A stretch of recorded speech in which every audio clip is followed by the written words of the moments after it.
Breast cancer एक ऐसी बीमारी है जो कि पिछले कुछ दशकों में सर्वाइकल कैंसर को भी सरपास कर गई है। It is that common in women in India right now. इसी पर बात करने के लिए आज हमारे साथ मौजूद हैं doctor Karishma Kirti, who is a breast cancer oncologist and surgeon. Causes कई सारे हैं, things that we are doing wrong in a lifestyle जो आजकल आपको लगता है कि risking us, making us move towards breast cancer. Red meats, processed, ultra processed foods, anything that comes out of a packet you should avoid, and alcohol. जो भी हमारे lifestyle को वेस्टर्नाइज या अर्बनाइज कर रहे हैं उससे हमारा ब्रेस्ट कैंसर का रिस्क बढ़ता है।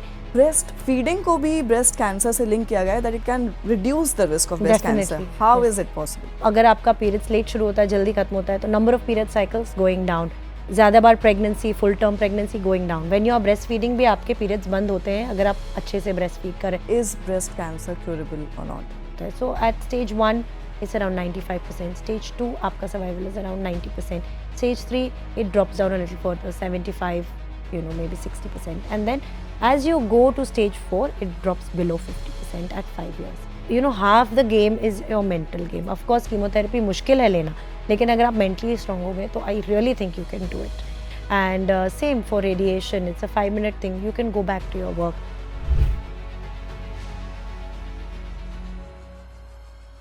नमस्कार, आप देख रहे हैं इंडिया टीवी। मैं हूं शिवांगी और हेल्थ डीएनए के इस एपिसोड में आज हम बात करने वाले हैं ब्रेस्ट कैंसर की।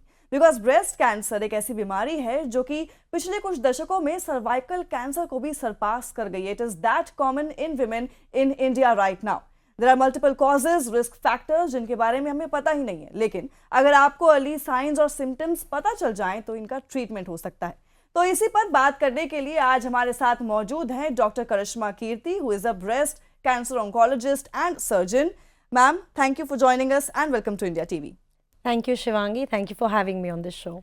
बात करें ब्रेस्ट कैंसर की, लोग जानना चाहते हैं कि ये होता कैसे है and early signs and symptoms that people often ignore that they should not. क्या है वो सिम्टम्स? सो दो बहुत ही भारी क्वेश्चन है। वन इज कि ब्रेस्ट कैंसर क्यों होता है और दूसरा है कि सिम्टम्स क्या है। तो let's do it one by one. Breast cancer क्यों होता है? अनफॉर्चुनेटली मैं आपको एक चीज़ बता नहीं सकती हूँ जिसके कारण होता। अगर हमें वो पता होता तो मे बी हम लोग सब ब्रेस्ट कैंसर्स प्रिवेंट कर सकते थे। बट ब्रेस्ट कैंसर्स के रिस्क फैक्टर्स होते हैं। कुछ रिस्क फैक्टर्स होते हैं मॉडिफाइबल, जिसको हम लोग चेंज कर सकते हैं, and some which are non modifiable. So non modifiable मतलब बढ़ती उम्र के साथ ब्रेस्ट कैंसर का रिस्क बढ़ता है। If you are born female तो उससे आपका ब्रेस्ट कैंसर का रिस्क बढ़ता है। सम अदर थिंग्स, किन्हीं लोगों को फैमिली हिस्ट्री होती है ब्रेस्ट ओवेरियन कैंसर्स की, या BRCA1 BRCA2 म्यूटेशंस होते हैं, that can also cause an increased risk. Other than that, some hormonal causes, मतलब अगर आपका periods जल्दी एज में शुरू हुआ और लंबे समय तक गया है, that can also be one of the risk factors. If you haven't or not been able to have children, then उससे भी रिस्क बढ़ता है। अदर थिंग्स लाइक अगर आपको बचपन में किसी और कैंसर के लिए रेडिएशन दिया गया, उससे भी ब्रेस्ट कैंसर का रिस्क बढ़ता है। सो ये कुछ चीज़ें जो हम लोग चेंज नहीं कर सकते हैं। Now the important part is जो हम लोग चेंज कर सकते हैं, right? And these things we can really work on. So सबसे पहले मोटापा, स्पेशली जब पीरियड्स बंद होने के बाद द पोस्ट मेनोपॉजल ओबेसिटी, उसको अवॉइड करना बहुत ज़रूरी है। Obesity is an important factor. But ma'am, जैसे बात आती है साइंस की, सिम्टम्स की, people often feel that having a lump is the only sign. Is it true, या फिर इसके अलावा भी कई सारे signs हैं जो लोग initially ignore कर देते हैं and that they should not? Okay, now the signs and symptoms of breast cancer, कई सारे लक्षण होते हैं, बट मोस्ट कॉमन जो होता है वो पेनलेस लंप इन ब्रेस्ट होता है। कई लोग सोचते हैं कि ब्रेस्ट कैंसर में बड़ा गांठ होगा, ऐसी ज़रूरी बात नहीं है। छोटे भी लंप को, अगर कुछ भी नया आपके ब्रेस्ट में है, आपको दिखाना चाहिए। सो ब्रेस्ट में गांठ होना, निपल से कोई भी डायरेक्शन चेंज, मतलब निपल अंदर की तरफ खिंच जाना, या निपल से पानी या खून का स्त्राव होना, स्किन में चेंजेस, जैसे स्किन पर ऐसी कोई घाव हो जो भर नहीं रही है, या रेडनेस हो जो एंटीबायोटिक से ठीक नहीं हो रही है, एंड लास्टली रेयरली आपके आर्मपिट या नेक में कुछ लिम्फ नोड्स या कुछ स्वेलिंग जैसा फील होना, वो भी कैंसर के कुछ लक्षण हो सकते हैं। Okay, so there are multiple signs, मतलब ऐसे साइंस है जो हमें इग्नोर नहीं करने चाहिए, and there are quite visible as you said. But as we are talking about causes कई सारे हैं, जैसा कि हमने एनालाइज किया, as you said, not one cause, maybe a lot of factors that together lead to breast cancer. Lifestyle, what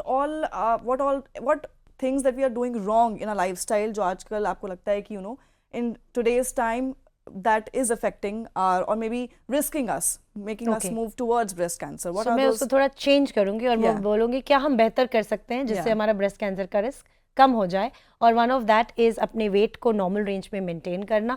दूसरी बात है एक्सरसाइज करना. बहुत ज़्यादा करने की ज़रूरत नहीं है. You know, about 30 minutes 5 days a week moderate intensity exercise is good enough.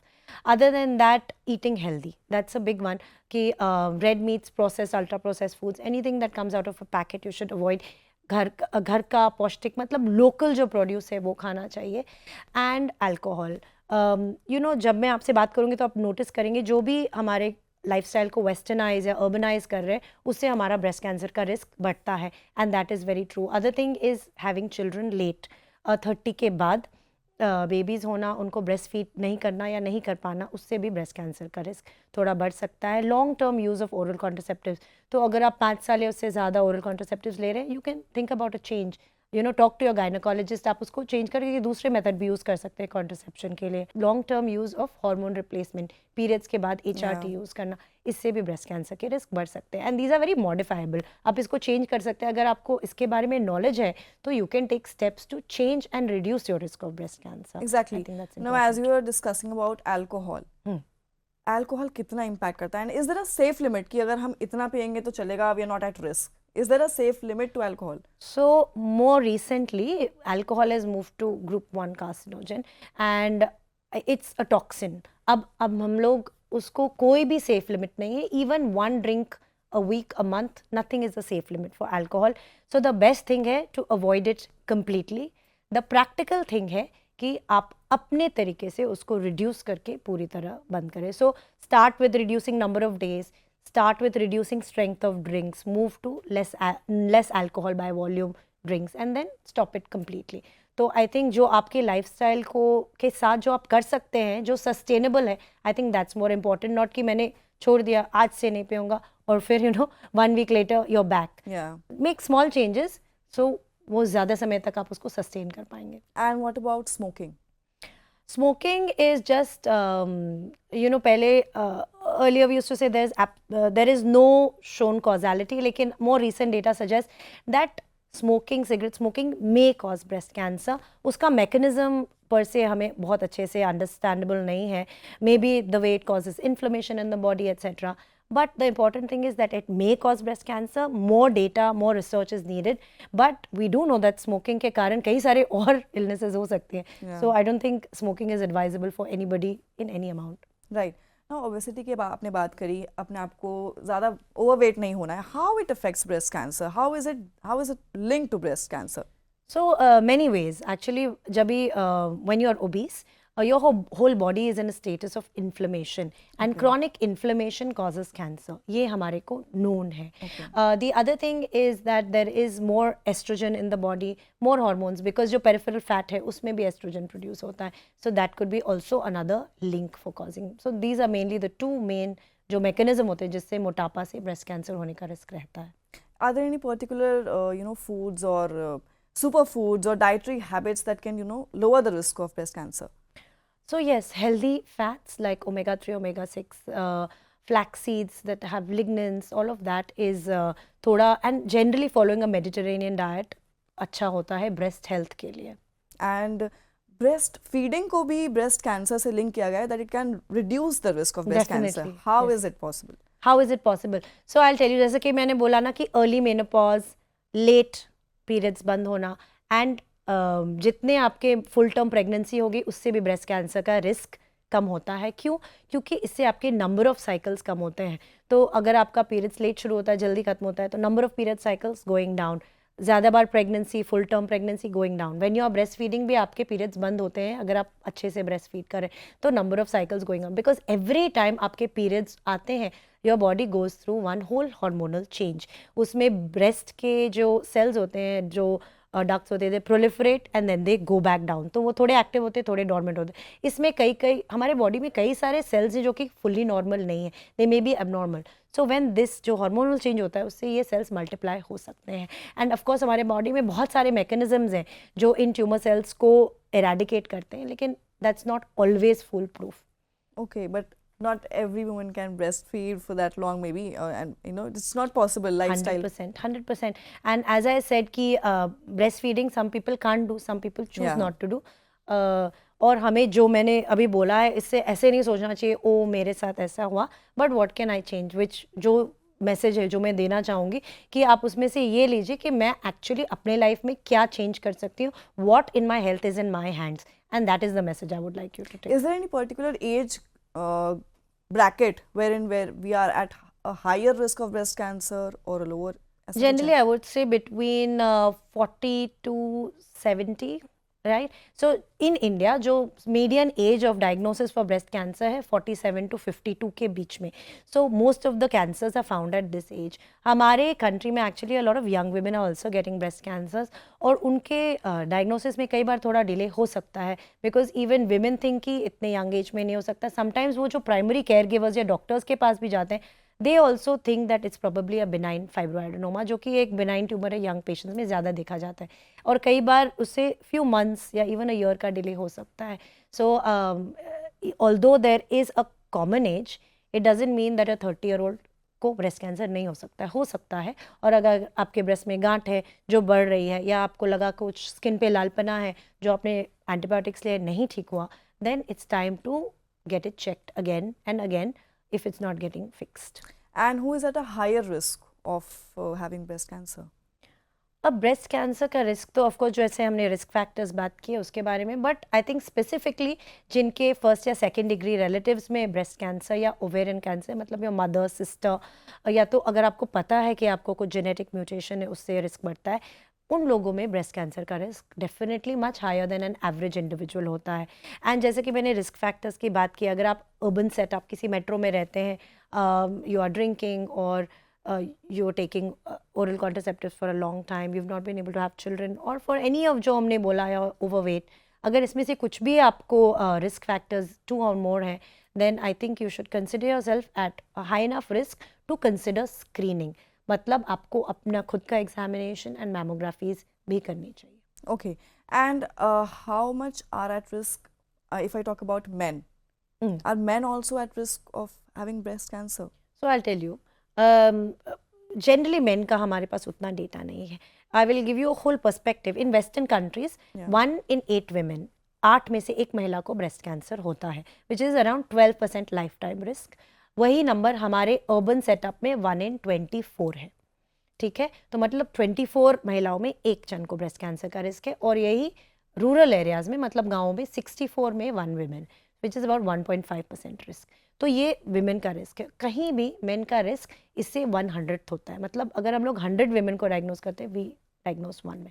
So for but there are cases, have there been cases? Okay, yes, पुरुषों में भी ब्रेस्ट कैंसर हो सकता है. जनरली जिनको थोड़ी फैमिली हिस्ट्री होती है उनमें ज़्यादा प्रेवलेंट है, लेकिन नहीं भी होती है तो बहुत बार मिस भी होता है. लाइक यंग वुमेन, लोग नहीं सोचते हैं कि मेन को ब्रेस्ट कैंसर हो सकता है, बिकॉज लॉजिकली वो सोचते हैं ब्रेस्ट नहीं है तो कैंसर कैसे होगा. उनमें आई मीन उनमें कैसे डेवलप हो सकता है? एनाटॉमिकली, मतलब ब्रेस्ट के अंदर का जो बेसिक एनाटॉमी है वो सेम रहता है. इन विमेन, इन गर्ल्स, प्यूबर्टी के हॉर्मोन्स के डायरेक्शन के अंदर ब्रेस्ट का साइज ग्रो होता है, ब्रेस्ट के टिश्यूज इवॉल्व होते हैं. इन मेन वो पीरियड, वो that hormone change doesn't happen, लेकिन the ducts and the glands are there in dormant state, but they are there. Okay, अब जब हार्मोन्स की बात हो रही है, of course periods, menopause, all of that comes into play. PCOS, PCOD, जिन लड़कियों को पीसीओएस, पीसीओडी है, क्या are they at a higher risk of developing breast cancer? Not particularly. मतलब of course they also struggle with weight. Yeah. So that is a causality that can happen. लेकिन overall there is no particular link. But we do see sometimes that patients with PCOD come with other benign breast complaints. मतलब कि periods के पहले breast में pain होना या थोड़े cysts होना, ये I have noticed. And how is a cyst different from the tumor or something? Cyst, okay, so to understand, breast में कई तरीके की गांठें हो सकती है. सॉलिड लीजन या सॉलिड गांठ को हम लोग गांठ बोलते हैं. अगर उसी गांठ में पानी भरा रहा होता है, that's called a cyst. Now a cyst generally cancer नहीं होता है, लेकिन कुछ टाइप्स के कैंसर होते हैं जो सिस्ट की तरह प्रेजेंट कर सकते हैं. सिस्ट में भी कई टाइप के सिस्ट होते हैं, सिंपल, कॉम्प्लिकेटेड एंड कॉम्प्लेक्स. तो अगर आप कभी अपने ब्रेस्ट का अल्ट्रासाउंड करेंगे तो उसमें वो उसको अच्छे से डिटेल में बताएंगे। तो generally simple and complicated cysts benign होते हैं। कॉम्प्लेक्स सिस्ट्स मतलब सिस्ट के अंदर और भी वॉल्स हैं या उनके वॉल में थोड़ी थिकनिंग दिख रही है या सिस्ट के अंदर कुछ ग्रोथ भी दिख रही है, उस टाइप के जो सिस्ट होते हैं उसमें कभी कभी कैंसर्स हो सकते हैं। Okay, and as we are discussing about treatment, of course इसमें स्क्रीनिंग बहुत ज़्यादा इंपॉर्टेंट है. At what age should women start getting screening for this breast cancer? Okay, so screening काफ़ी लूजली यूज़ होता है। यू पीपल थिंक कि screening मतलब mammography, but that's not the case, because screening मतलब होता है also awareness and screening. So awareness में I think every girl big turning 18-20 को उसकी मदर या उसकी ट्रस्टेड आंट और older sister should explain to her कि ब्रेस्ट हेल्थ क्या है और उसको ब्रेस्ट कैंसर के सिम्टम्स क्या है, अपने आप को चेक कैसे करते हैं। Right. और ये information should start at the age of 20, अपने आप को कैसे जांच करना है। 30 इयर्स में आपको अपने जो प्राइमरी केयर गिवर है उनसे जाकर उनसे अपना ब्रेस्ट का एग्जामिनेशन करवाना चाहिए, इसको बोलते हैं क्लिनिकल ब्रेस्ट एग्जामिनेशन।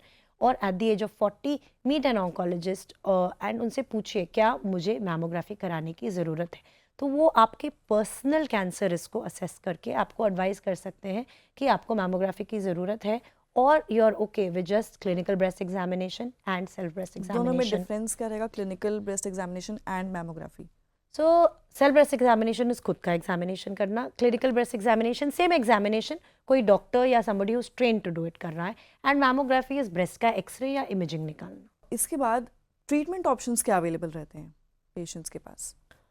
सो जब हम लोग ब्रेस्ट कैंसर डायग्नोज करते हैं, there are a few things we do. One is that we do the mammography, you do the examination और हम लोग बायोप्सी करते हैं, उससे हमें पता चलता है येस इज दिस कैंसर और नॉट, और ऑल्सो कि ये कौन से टाइप का कैंसर है। तो आई डोंट आपने मे बी सुना होगा कि हार्मोन पॉजिटिव कैंसर्स होते हैं, ट्रिपल नेगेटिव कैंसर्स होते हैं, HER2 पॉजिटिव, सो ये डिफरेंट टाइप्स होते हैं एंड सब कुछ अलग अलग तरीके से ट्रीट किया जाता है। So for example and then also we do a PET scan. सो पेट स्कैन में देखा जाता है कि बॉडी में और कहीं स्प्रेड हुआ है कि नहीं। तो जनरली जो अर्ली कैंसर्स होते हैं उनमें हम लोग सर्जरी करना प्रेफर करेंगे, और जो स्टेज 2-3 होते हैं उनमें we consider giving chemotherapy first. तो स्पेशली जो ट्रिपल नेगेटिव और HER2 पॉजिटिव होते हैं जिनमें हम लोग targeted therapy, chemotherapy and immunotherapy देते हैं, in them we really like to give chemotherapy first, because not कि उनका जो ब्रेस्ट की जो गांठ होती है और जो आर्मपेट की गांठ होती है वो छोटी हो जाती है and we can do more conservative, more limited surgery, लेकिन उनका जब हम लोग सर्जरी करते हैं जो टिश्यू निकालते हैं उसको हम लोग एग्जामिन करते हैं, एंड अगर वो पूरा क्लियर हो जाता है, it's known as pathological complete response, then हमें पता होता है that the treatment that we have given is having a good effect and we can continue और stop it.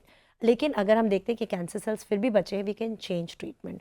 So it's personalising medicine, understanding कि person A person B के tumour से बिल्कुल अलग है, ऑल्दो दोनों हो सकते हैं ट्रिपल नेगेटिव, लेकिन एक ने रिस्पॉन्ड किया एक ने नहीं रिस्पॉन्ड किया। The ones that respond generally do a lot better, the ones that don't respond we change their treatment. Okay, and ये पूरी ट्रीटमेंट में कितना टाइम लगता है? How can a person So it's very different, of course. You know, some people just need surgery, radiation, which is light, and hormone therapy. That's enough for them. Some people को हम लोग chemotherapy, surgery, more chemo, तो उनमें around 6 to 9 months लगता है. And some patients we give chemo, surgery and target, जो कि 1 साल तक दिया जाता है. तो that takes almost a year, sometimes more.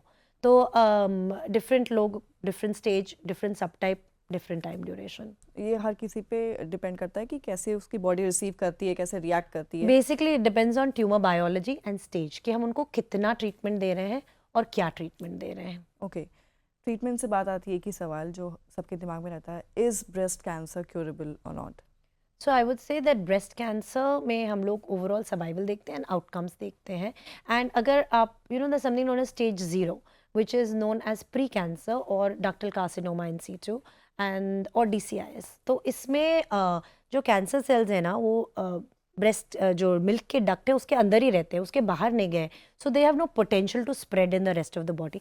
This is the most curable stage and in this stage अगर आपको ट्रीट किया जाता है तो your 10 year survival is more than 98%। Okay, same and this जो सर्वाइवल है दैट कीप्स कमिंग डाउन जैसे कि स्टेज ऊपर जाता है। So at stage 1 it's around 95%, stage 2 आपका survival is around 90%, stage 3 it drops down a little further, 75, you know, maybe 60%, and then as you go to stage 4 it drops below 50% at 5 years.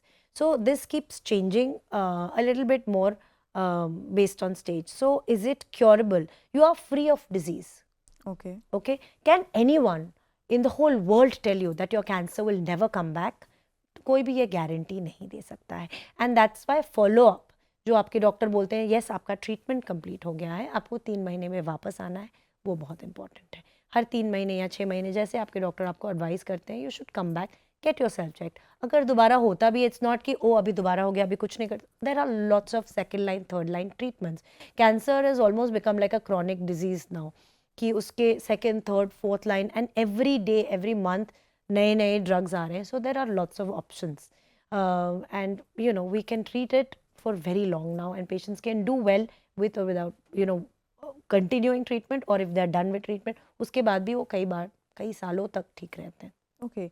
And moving on to the recovery part, what factors determine a person's chances of recovery?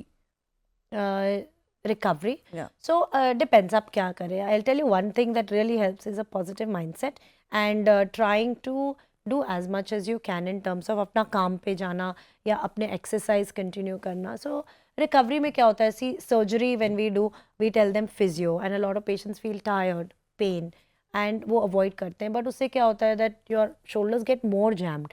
सो जो doctors advice देते हैं we should try to follow it as much as we can. अगर physio बोला है yes as much as you can आपको करना चाहिए. Even during chemotherapy we strongly advise patients कि आप 6 महीने की छुट्टी काम से नहीं लेंगे. Tell them that you are undergoing chemo और आप कुछ दिन आ पाएंगे, कुछ दिन नहीं आ पाएंगे, and do it like that. Because even that getting up, getting ready, it puts a positive, you know, half the game is your mental game. Of course chemotherapy मुश्किल है लेना, लेकिन अगर आप मेंटली स्ट्रांग हो गए तो I really think you can do it. And same for radiation, it's a 5-minute thing, you can go back to your work, continue your exercises. लोगों को बहुत फटीग होता है ट्रीटमेंट के दौरान एंड वेरी काउंटर इंट्यूटिवली उनको लगता है कि अरे मैं इतनी थकी हुई, मैं कैसे वर्कआउट करूँ. बट इट हैज़ शोन कि अगर आप एक्सरसाइज करेंगे तो you feel better, you feel less tired, fatigue can reduce. So these are some of the things that help with recovery. Eating well, taking support. You know, आपको सब कुछ अपने पास नहीं रखना है कि कैंसर में ऐसा ही होता है. Talk to your friends, your family, tell your doctor कि ये मेरे सिम्टम्स हैं. For all you know there is probably treatment for it, जो आपको लग रहा है कि होता ही होगा. And if you don't voice it, so advocate for yourself. I think these are few things that patients जो ट्रीटमेंट के थ्रू जा रहे हैं and survivors is they need to speak up. उनको बताना चाहिए कि उनको क्या तकलीफ है, and doctors also should give that time. Ask them, spend that 2 minutes extra to ask और कुछ, यू नो. सो बिकॉज अगर आप वो पूछेंगे तो दे विल से समथिंग जो थोड़ा संकोच रहता है, हिचकिचाते हैं, वो भी बाहर आएगी तो maybe you know they will do better. But treatment में जैसे हम बात कर रहे हैं कीमोथेरेपी की, radiation and all, side effects होते हैं इनके और उसी से लोग डरते हैं. For example hair loss is the biggest, you know, people get scared from it. तो ये ऐसे और कौन कौन से साइड इफेक्ट्स होते हैं, how all of that can be managed? Can be manage. So अगर आप कीमो की स्पेसिफिकली बात करें, so you can, so chemotherapy है ना, इट्स नॉट फिक्स्ड. उसको नहीं पता कि ये ब्रेस्ट कैंसर सेल है और ये कोई नॉर्मल एक्टिवली डिवाइडिंग सेल है. तो वो जा करके आपके ओवरीज, आपके हेयर फॉलिकल्स, मुंह के जो एंड इंटेस्टाइन की लाइनिंग है, सबको अटैक करते हैं. Because these are the rapidly evolving cells in the body. तो उसके ब्रेन में है कि जो भी फास्ट एक्ट करेगा I will eliminate it. So that's what happens. But the minute you stop chemotherapy, your body starts recovering. Okay. Right? And at 3 months, 2-3 months, your hair starts growing back, your nails start growing back. Within 2-3 weeks, your oral cavity starts improving. So all of that starts improving. For everything, there is some थोड़े tips and tricks होते हैं जो आप follow कर सकते हैं. मुंह में छाले होने के लिए we give some mouthwash so that there is ज़्यादा छाले भी नहीं हो, मोरल इन्फेक्शन भी नहीं हो. Eat cold food, non spicy food, you know. Curd rice we tell patients put in the fridge for some time and eat it. Same for hair, you know. One is that buy yourself a lot of colourful scarves, change your fashion, और there are beautiful wigs जो कि अभी available है at different cost prices, आप वो भी कर सकते हैं. So the point is that your chemo, we know it's not perfect chemotherapy, but there is no other option. उसका कुछ अनिवार्य नहीं है. तो जो ऑप्शंस हैं जैसे कि टारगेटेड थेरेपी, इम्यूनोथेरेपी, जिसके साइड इफेक्ट्स थोड़े कम होते हैं, we are providing, we are giving that to the patients. But most patients still need chemotherapy. So talk to your doctors and they will have something that they can tell you about each thing. So now basic things what people must know. 5 bad habits that put you at a higher risk, 5 good habits that can help lower the risk of breast cancer. Both are linked, but 5 ऐसे चीजें. Maybe that can be a superfood you want people should increase in their diet, or exercise, or anything like that. Yeah, sure. So as you said, exercise. That's the first thing I say कि अगर आप पूरे इस podcast में से एक चीज वापस लेके जाए, that should be exercise. Okay. And it helps across the space. बहुत बहुत बीमारियों से बचाता है. So 30 minutes of really active exercise, not कि सिर्फ stretches कर लिए. No. Brisk walk, aerobics, Zumba, something that gets your heart rate up. Second thing is आप क्या खा रहे हैं उस पर ध्यान दें.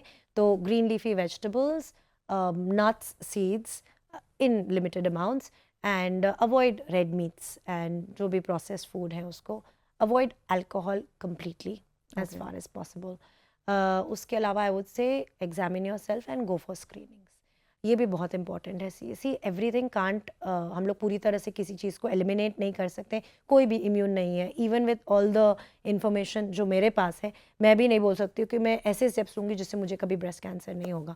बट मैं क्या कर सकती हूँ, I can take these steps, I can examine myself, I can go for my mammogram जब मुझे ज़रूरत पड़े तो, और वो मैं कर सकती हूँ. So I think these are very important. But जब हम हॉर्मोन्स की बात कर रहे हैं, लॉट ऑफ हॉर्मोन्स, और जिसकी वजह से ब्रेस्ट कैंसर इवेंचुअली हो रहा है, one thing that you said before, I guess हमने उस पर डिस्कस नहीं किया, वो था कि कैसे menopause, periods and all, PCOS, PCOD that might affect, but IVF के अगर कोई ट्रीटमेंट लेता है, दैट उसका कोई इम्पैक्ट नहीं होता. How is that possible? I mean, इसके पीछे कुछ स्टडी है या फिर is it something else? There are lots and lots of studies that tell you that IVF, how many ever cycles, से direct link नहीं है any breast cancer का. Okay. And that is what the studies are telling us. Logically हम लोग सोचे तो इतना सारा hormones के कारण there should be some change, Yeah.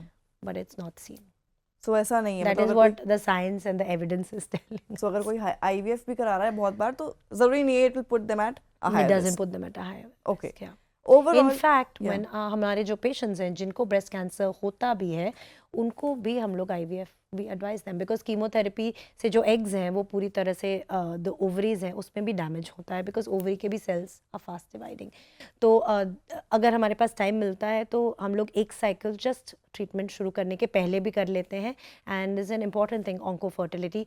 कई बार यंग पेशेंट्स को पता भी नहीं होता है कि ये चॉइस है उनके पास, बट अगर आप यंग हैं, आपको ब्रेस्ट कैंसर हुआ है, आपके बच्चे नहीं, या आप और बच्चे करना चाहते हैं, तो ये कॉन्वर्सेशन आपको ट्रीटमेंट शुरू करने के पहले आपके डॉक्टर्स के साथ करना चाहिए, कीमो लेने के पहले. regarding oncofertility. Oncofertility, because IVF is the best way to protect your fertility if you are starting chemotherapy. Yes, अगर वो उस करने का टाइम नहीं. देखिए कुछ पेशेंट्स होते हैं जिनके ट्यूमर्स बहुत अग्रेसिव होते हैं, या जो कब थोड़े हायर स्टेज में आते हैं, जिनमें we don't want to waste any time, and उनको हमें कीमोथेरेपी आज कल में शुरू करना है. That's different. बट जिन पेशेंट्स के पास थोड़ा टाइम होता है, उनमें हम लोग एग्स को निकाल कर एम्ब्रियो बनाकर फ्रीज कर सकते हैं. Best way to ensure a future pregnancy.